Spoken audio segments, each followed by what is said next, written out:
जल्दी चल, हम लेट हो गए हैं। देखना भाई प्राइवेट। ये कौन है भाई? ये तुम्हारी नई क्लास टीचर है। जल्दी कर देता। तुम ठीक तो हो? कहीं लगी तो नहीं? जाओ अपनी सीट पर बैठ जाओ।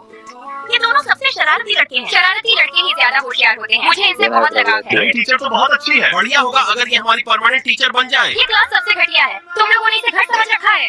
बोलो। और तुम दोनों हमेशा लेट आते हो। अगर दोबारा लेट हुए तो टांगे तोड़ दूंगी। इससे अच्छी तो हमारी पुरानी टीचर थी। कितना घटिया स्कूल है, पता नहीं क्या क्या लिख देते हैं। मुझे यहाँ काम नहीं करना। लेटर बॉक्स, चलो प्रिंसिपल से टीचर की शिकायत करते हैं। हाँ, हम उन्हें हटा कर ही रहेंगे।